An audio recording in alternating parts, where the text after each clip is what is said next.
በስመ አብ ወወልድ ወመንፈስ ቅዱስ አሐዱ አምላክ አሜን።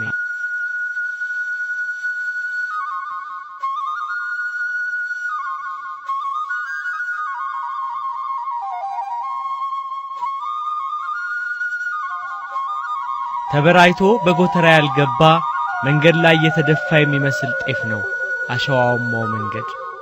ያሸዋው ግለት መጫሚያን አልፎ የውስጥ እግርን ይደበልባል። ፀሐይ ቂም ያለባት ይመስል ደመና ለምኔ ብላ ያለ ርኅራኄ ትንቦገቦጋለች።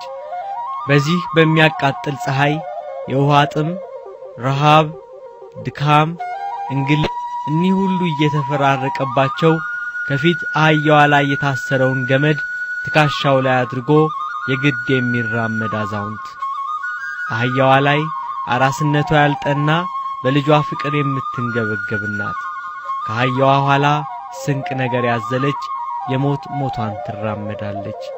ዮሴፍ፣ ድንግል ማርያም፣ ሰሎሜ። ሄሮድስ ሕፃኑን ሊገድለው ይፈልጋልና እናቱንና ሕፃኑን ይዘው ወደ ግብጽ ሸሸ። የእግዚአብሔር መልአክ አረጋዊ ዮሴፍን ተናገረው።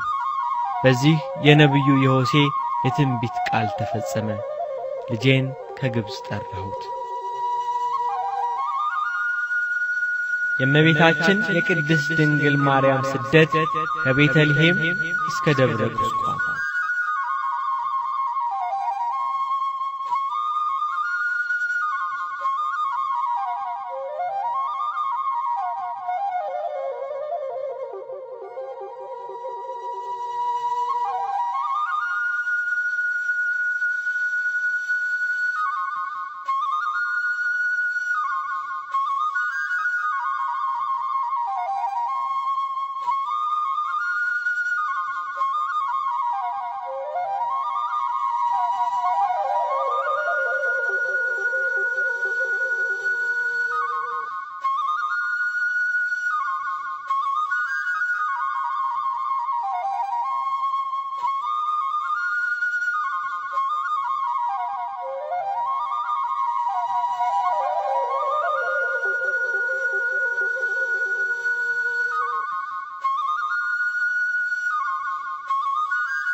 ድንግል ማርያም ጌታን በከብቶች በረት ከወለደች በኋላ በስምንተኛው ቀን ወደ ቤተ መቅደስ በወሰደችው ጊዜ የክርስቶስ ከመቤታችን ተወልዶ ለእስራኤል ዘነፍስ ተስፋ የሆነውን ሕፃን ሳያይ እንዳይሞት ትንቢት የተነገረለት አረጋዊ ሰው ስምዖን በኦሪት ሥርዓት እጅ መንሻ የገባለትን ሕፃን ታቅፎ ዓይኖቹ ለሕዝብ ሁሉ መድኃኒት የሆነውን ሕፃን ማየቱን በመሰከረበት ሰዓት ለዓለም ሁሉ መድኃኒት እንዲሆን ምክንያት በሆነች እናት ላይ በነፍስሽ ሰይፍ ያልፋል፣ ብዙ መከራ ትቀበያለሽ ብሏት ነበር። የመከራው ውል በተራ ቀጠለ። አጋንንት በቅናት የፈነቀሉት ከተራራ ላይ የሚናድ ናዳ ይመስል አንዱ ሌላውን እየነካው መከራው በላይ በላይዋ ተጨመረ። እናትነትን ከድንግልና ድንግልናን ከእናትነት አስተባብራ ያዘች በአቤል የዋህነት የተመሰለች እመቤት ልጇን ሄሮድስ ሊገድለው ይፈልጋልና ጫጩቶቿን ካራዊት እንደምትከላከል ርግብ በቅፏ ከልላ መጨረሻው መቼና የት እንደሆነ ወደማይታወቅ ለስደት ተነሳች። ወደ ግብጽ እንዲሸሹ መልአክ ከነገራቸው በኋላ ይዋል ይደራራሉ። ግን እስካመሻሹ ታገሱ። ለዓይን ያዝ አድርጎ ከዋክብት በሰማይ ላይ ሲያበሩ ጨረቃ ጥቂት ለመንገዳቸው የሆነውን ብርሃን ስትፈነጥቅላቸው አረጋዊ ሰው ዮሴፍ የታሰረችውን አህያ ፈቶ እመቤታችንን ከልጇ ጋር አስቀመጣት። በከዘራ ላይ ያንጠለጠለውን ስንቅ በትከሻው ላይ አነገተ። በእጁ አህያዋን በገመድ አስሮ ይስባታል። ሰሎሜ ከኋላ ትከተላለች። የስደት ጉዞ። ሰብአ ሰገል በእርሱ በኩል እንዲመለሱና የተወለደው የአይሁድ ንጉሥ ያለበትን ቦታ እንዲነግሩት የሚጠብቃቸው ሄሮድስ ባለመመለሳቸው ሰብአ ሰገል እንዳታለሉት ገባው። ስለዚህ ሕፃኑን ለማግኘት በቤተልሔም ባሉ ከ2 ዓመት በታች በሆኑ ሕፃናት ላይ ሞት ይፈርድ ዘንድ ዲያብሎስ አማከረው። በቤተልሔም ለሚገኙ እናቶች ለልጆቻችሁ ምግብና ልብስ ሰጣችኋለሁ ብሎ ደልሎ ከሰበሰባቸው በኋላ ከእናቶቻቸው ክንድ ላይ ልጆቻቸውን እየነጠቀ ሰየፋቸው። ከሚታረዱት መካከል የመንግስቱን ተቀናቃኝ የስልጣኑን ባላንጣ ያለውን ያገኘ መስሎት የቤተልሔም ሕፃናትን በደም አጠመቃቸው። የእናቶቻቸው ሪታ፣ የቤተልሔም ከተማ የደም ጎርፍ፣ የሕፃናቱ የሲቃ ለቅሶ። እግዚአብሔር እንዲህ ይላል አለ ኤርምያስ፣ የዋይታና የመራራ ልቅሶ ድምፅ በራማ ተሰማ። ራሔል ስለ ልጆቿ ለቀሰች የሉምና፣ ስለ ልጆቿም መጽናናትን እምቢ አለች። ትንቢተ ኤርምያስ ምዕራፍ 31 ቁጥር 15። ስደተኛዋ እናት ልጇን ታቅፋ ወደ ግብጽ እየሸሸች ነው። ልጇን ያገኘ መስሎት ሄሮድስ በመንደሯ ነዋሪዎች በቤተልሔም እናቶች ላይ ያደረሰውን ግፍ አልሰማችም። በቀንም በሌሊትም በፀሐይም በጨረቃም ይጓዛሉ ቤተልሔምና አካባቢዋን ለመልቀቅ። ለዓለም ሁሉ ሕይወትን ለአዳም ልጆች ሁሉ መድኃኒትን ይዛ ከሀገር ሀገር ተሰደደች። ለስደቷ ምክንያት ባላንጣዋ ሄሮድስ ይሁን እንጂ ጠንሳሽና ምቀኛው ግን ጥንተ ጠላታችን ዲያብሎስ ነው። በኦሪት ዘፍጥረት ምዕራፍ 3 ላይ በአንተና በሴቲቱ መካከል በዘርህና በዘሯ መካከል ጠላትነትን አደርጋለሁ ተብሏል። አንተ በተባለ ዲያብሎስ፣ ሴቲቱ በተባለች እመቤታችን መሃል ጠላትነት አለ። እርሱ ዲያብሎስ የሰው ልጆችን ሰላም አይሻም። ሴቲቱ የተባለች እመቤታችን የሰው ልጆች ሁሉ ሰላም በውስጧ አስገኝታለችና እርሷ የሰላም ንግሥት ነች። ታዲያ እንደምን ጸብና ሰላም ፍቅርን ይመስርቱ? ስለዚህ ነው ባለራእዩ ቅዱስ ዮሐንስ በፍጥሞ ደሴት ጌታ መጻኢውን ሲገልጽለት ጨረቃ ከእግሮቿ በታች አላት፣ በራሷም ላይ የ12 ከዋክብት አክሊል የሆነላት አንዲት ሴት ነበረች። እርሷም ጸንሳ ነበር፣ ምጥም ተይዛ ልትወልድ ተጨንቃ ጮኸች። ዘንዶም ሴቲቱ በወለደች ጊዜ ሕፃኑን እንዲበላ ልትወልድ ባላት ሴት ፊት ቆመ። አሕዛብን ሁሉ በብረት በትር ይገዛ ዘንድ ያለውን ልጅ ወለደች።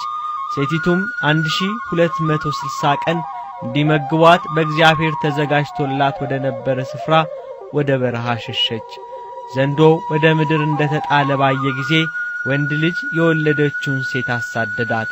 ከባቡ ፊት ርቃ አንድ ዘመናትን የዘመንንም እኩሌታ ወደምትመገብበት ወደ ስፍራዋ ወደ በረሃ እንድትበር ለሴቲቱ 2 የታላላቅ ንስር ክንፎች ተሰጣት። ራእየ ዮሐንስ ምዕራፍ 12 ከቁጥር 1 ጀምሮ።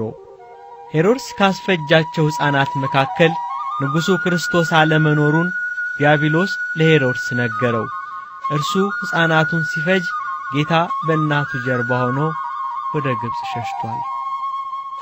ሄሮድስ ወደ ግብጽ መሸሻቸውን ሲሰማ 4 አለቃ ጦር ከነጭፍራው የዕለት ሽልማት ሸልሞ ተወለደ የተባለውን ንጉሥ ይዘው ከመጡ ሙሉ ሽልማት ሸልማችኋለሁ ብሎ ሰደዳቸው።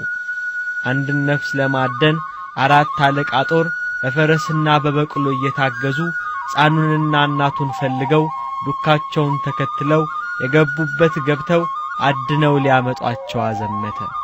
ስደተኛዋ እናት ልጇን ከሄሮድስ ጦር ሸሽጋ ትጓዛለች። ከኋላ 4 አለቃ ጦር ከነጭፍሮቹ ያሳድዷታል።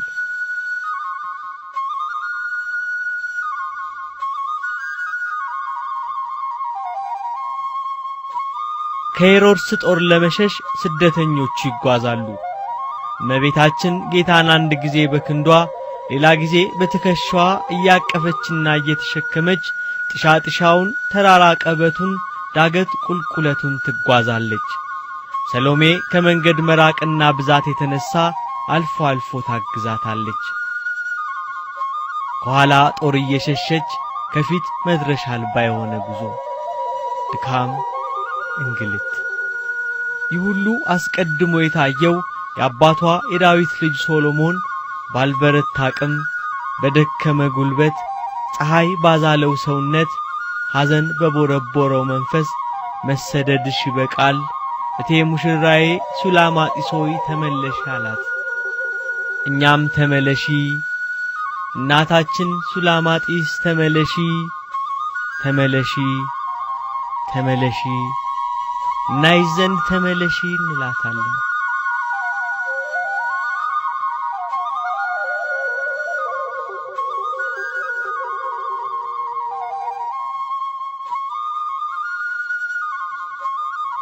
ስደት እንኳን መጨረሻው ሳይታወቅ መድረሻው ቢታወቅም ይደክማል። ድካማቸውን ሊያስታግሱ ካገኙት አንዲት ዋርካ ስር ጥለዋል ሊጋሩ ከስሩ አረፉ። ድካም ሁሉንም አዝሏቸዋል። ጭር ባለው አካባቢ ዝምታው ነግሷል። የሚሰማው በማን አለብኝነት የሚነፍሰው ንፋስ ነው። ከሩቅ የሚቦና አቧራ ታያቸው። የቆየ አቧራው የሚንቀስ ነፍስ ነው ይመስላል። አሁን በፈረሶቻቸው የታገዙት አሳዳጆቹ የሄሮድስ ጭፍሮች ናቸው። ኃይል ምክንያት የሆናቸው ግን ዘንዶ ዲያብሎስ ነው። ባለራእዩ ቅዱስ ዮሐንስ ዘንዶ ዲያብሎስ ወንድ ልጅ የወለደችውን ሴቲቱን አሳደዳት አላለም? ብዙ ጦር ኃይለኛ ፈረሰኞች እየቀረቡ ታዩአቸው። ወዴትም አያመልጡም። እመቤታችን ልጇን ይበልጥ አቀፈችው። ረረይተ ልቦና የሐዘን መጽናኛ እንባ በጉንጮቿ ላይ ወረደ። ልቧ ለቀሰ፣ ውስጧም አዘነ። ሄሮድስ ያዘመተው ጦር አንድ ነፍስ የሚያሳድድ ሳይሆን አገር ሊወር የተሰለፈ ጦር ይመስላል። ቀስት፣ ደጋን፣ ጋሻ ያነገተ 4 አለቃ ጦር። ዳሩ በመከራ ላይ ያስተምረን እንጂ የሄሮድስ ጦር ለርሱ ከቁጥር የሚገባ ሆኖ አልነበረም።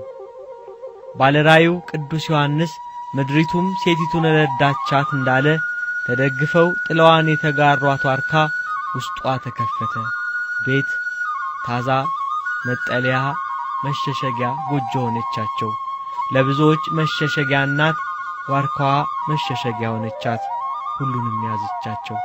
መከረኛዋን እናት፣ ጠባቂዋን አረጋዊውን ሰው ሰሎሜንና ለስደት በረከት የተጠራችውን አህያዋን። ዋርካዋ ሁሉንም ቻለች። ከውስጥ ሆነው የጦሩ ድምፅ፣ የፈረሶቹ ኮቴ ባጠገባቸው ሲያልፍ ይሰማቸዋል። ድንገት አህያዋ ውስጥ እንዳለች ድምፅ አሰማች። ጦሩ በድንገት ቆመ። እዚያ አካባቢ እንዳሉ አውቀዋል። ግን የት? ጊዜ ማጥፋት አልፈለጉም። ወደፊት ተመሙ። ተወለደ የተባለውን የአይሁድ ንጉሥ ፍለጋ። የሄሮድስ መልእክተኞች ካለፉ በኋላ ስደተኞቹ ለዳግም ስደት ተነሱ። አሁን ኢየሩሳሌምንና አካባቢዋን ለቀዋል። በግብጽ በስደት ላይ ግንቦት 24 ቀን ግብጽ ደረሱ። የግብጽ በረሃ መጨረሻው የማይታይ አድማስ፣ ኃይለኛ የፀሐይ ሙቀት፣ የአሸዋ ግለት።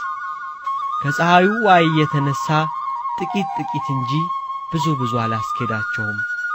በበረሃው ርዝመት መንደርና ሰው ማግኘት እንዲህ በቀላሉ አይቻልም። ስንቅ አልቋል፣ ውሃ ጥሟ ይሏል። በቅርብ ባገኙት መንደር እመቤታችን ለልጇ የሚሆን ውሃ ለመለመን ወደ መንደሩ ተጠጋች። ከልጇ ለምና ለፍጥረት የምሕረት ውሃ የምታሰጥ እመቤት ውሃ ልመና ተነሳች። ግን በአንተና በሴቲቱ መካከል ጠላትነትን አደርጋለሁ ተብሏልና አንተ የተባለ ዲያብሎስ እየተከታተለ የሰውን ልቦና አስከፋባት እያላቸው ሊሰጧት አልወደዱም። እምቢ ለማትል እናት እምቢ አሏት።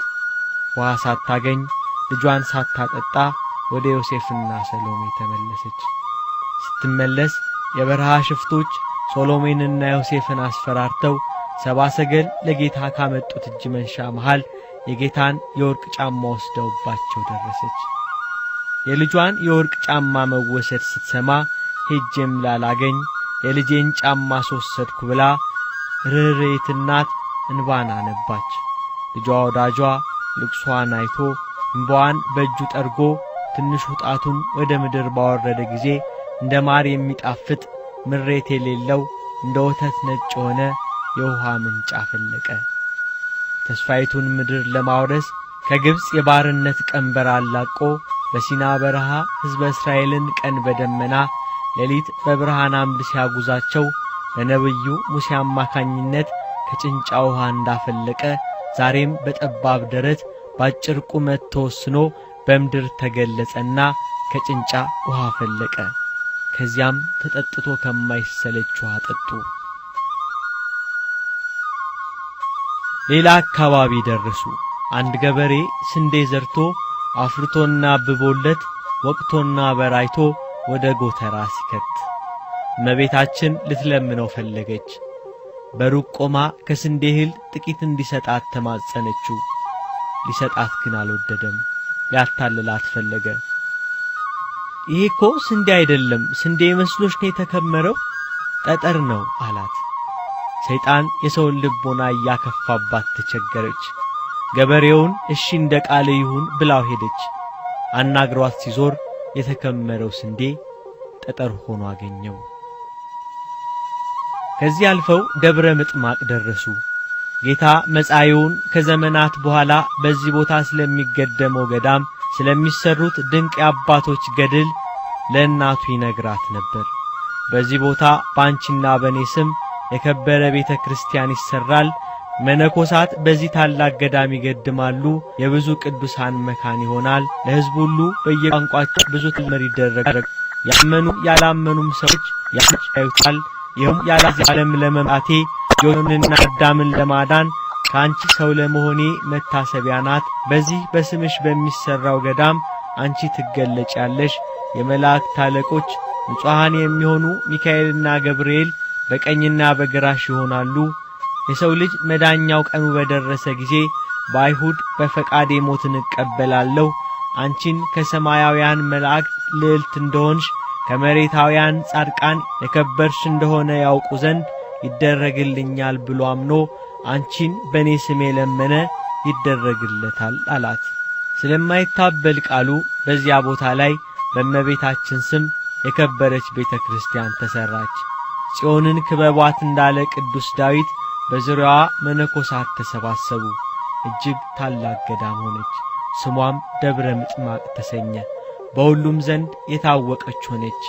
ዛሬ ድረስ በዚህ ቃል ኪዳን የሚታመኑና በዚያ ገዳም የሚሰባሰቡ በእመቤታችን ምክንያት ፍጹም ድንቅ ተአምራትን ያያሉ። በዚያች ቤተ ክርስቲያን ጉልላት ላይ እመቤታችን ዛሬ ድረስ ትገለጻለች። ክርስቶስ ከሄሮድስ ሲሸሽ እንጂ ባለፈባቸው አካባቢዎች ሁሉ ፍጥረታትን እየባረከ ቅዱሳት መካናትን እየቀደሰ ነበር። የዓለም መድኃኒትን በቅፏ ይዛ ልጇን ከሞት ለመታደግ የሐዘን መጽናኛ ተስፋ ለቅቡፃን በስደት ጉዞዋ ንፋቶስ ወደምትባል ሀገር ደረሰች። በዚያ የዘንዶ ውጊያ በጥቂቱ ቀለለላት። ሀገሬው ሰው የሚወዱ ሆነው ተገኙ። ከዚህ አልፎ ስሙ ዮሴፍ የሚባል ድግር የሚጠርብ የዚህ ሀገር ሰው የስደተኞቹን ዜና ሰማ። ቀድሞ ወደ ኢየሩሳሌም በሄደ ጊዜ ሽማግሌው ዮሴፍ አሳድሮት ነበርና እርሱም በእንግድነት ተቀበላቸው፣ ወደ ቤቱም ወሰዳቸው። በዚያም ጥቂት ቀን ሰነባበቱ። የተአምራት ባለቤት የጠቢባን ጠቢብ ጌታ በዚህም ድንቅ ተአምራትን አደረገ። እመቤታችን ቅድስት ድንግል ማርያም በስደቷ ስሟ ቁስያ ወደምትባል ሀገር ደረሰች። በዚህ ሀገር የጣዖት ሥራ የነገሰበት አጋንንት ሕዝቡን በአምልኮተ ባዕድ ያንበረከኩበት ነበር። በአንድ አምልኮተ ጣዖት በሚከበርበት ቤት ስደተኞቹ ባለፉ ጊዜ በዚያ የሚመለክ ጋኔን ጮኸ። በወንጌል የጌታን መምጣት የተመለከተ ጋኔን ያደረበት ሰው አረፋ እየደፈቀ እንደጮኸ ጌታ ሆይ ካንተ ጋር ምን አለን ልታጠፋን መጣህን እንዳለ እንዲሁ ጮኸ።